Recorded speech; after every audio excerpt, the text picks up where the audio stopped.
Kesatuan Eropah, EU, merupakan satu gabungan 27 negara daripada 44 negara di benua Eropah yang dibentuk untuk bergerak dengan satu dasar yang sama dalam aspek ekonomi, undang-undang dan pelbagai lagi. Paling menarik adalah negara-negara EU berkongsi satu mata wang yang sama, iaitu euro. Jadi mereka tidak perlu buat pertukaran wang untuk memasuki mana-mana negara EU dari negara EU lain. Walau bagaimanapun, terdapat beberapa negara EU yang masih lagi tidak menggunakan euro. Seperti Britain yang sebelum ini menganggotai EU sememangnya menggunakan mata wang sendiri, iaitu pound sterling kerana lebih kukuh.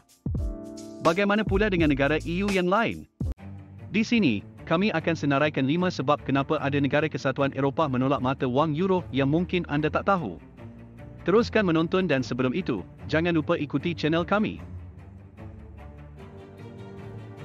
Alasan yang pertama adalah mata wang akan ditambat. Bulgaria yang menyertai EU sejak tahun 2007 sebenarnya sangat berminat untuk menggunakan euro. Namun sehingga ke hari ini, mereka tidak nampak keperluan untuk menukar mata wang. Ini kerana mata Bulgaria iaitu lev telah ditambat dengan nilai setengah euro. Penambatan ini bermula ketika Bulgaria dilanda krisis ekonomi yang menyebabkan berlakunya hyperinflasi. Jadi sebagai penyelesaian, Bulgaria perkenalkan mata wang baru dan terus ditambatkan ke euro bagi memastikan hyperinflasi tidak berulang sekali lagi. Sebab kedua adalah kedaulatan. Sekali imbas, EU tidak nampak seperti sebuah gabungan ekonomi sahaja tetapi lebih kepada persekutuan. Sebagai buktinya adalah penggunaan mata wang yang sama dan boleh pergi ke negara EU lain tanpa visa kelihatan seperti sebuah negara persekutuan. Situasi itu yang membuatkan beberapa negara EU lain terpaksa memendam hasrat untuk menggunakan euro. Hal ini demikian kerana rakyat di negara seperti Republik Czech beranggapan penggunaan euro ibarat menyerahkan kedaulatan mereka kepada EU.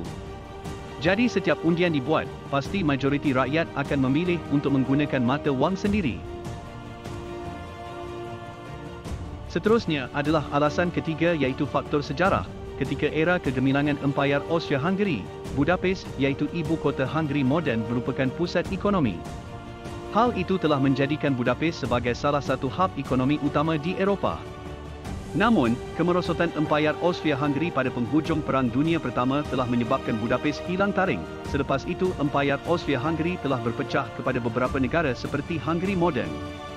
Baru sahaja kembali menapak Hungary telah ditakluk oleh Soviet Union dan berjaya bebas pada akhir Perang Dunia Kedua. Bermula sebagai sebuah empayar yang gemilang dan berakhir sebagai negara yang terpaksa bangkit akibat peperangan, Hungary semakin berhati-hati dalam membuat sebarang keputusan. Oleh sebab itu, mereka tidak akan sesekali menerima unsur luar seperti euro. Andai kata euro menjadi mata wang mereka di masa hadapan kelak, itu seperti mengulangi kembali kejatuhan di masa silam. Seterusnya adalah krisis ekonomi. Ketika krisis ekonomi 2008 yang melanda negara EU dengan sangat teruk, Poland pula seakan-akan tidak terkesan. Situasi ini terjadi apabila nilai mata wang Poland iaitu zloty telah turun mendadak.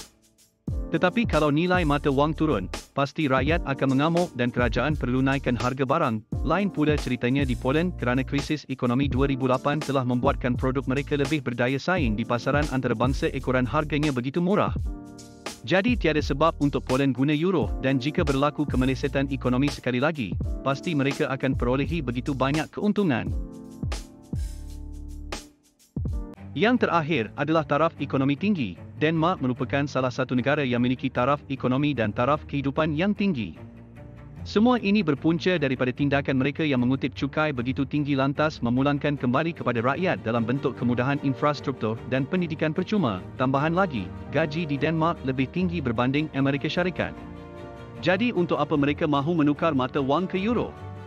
Ini kerana tanpa euro pun mereka mampu jadi negara berpendapatan tinggi dan maju. Pertukaran mata wang seperti Denmark ingin menurunkan taraf yang telah mereka capai. Sampai di sini dulu.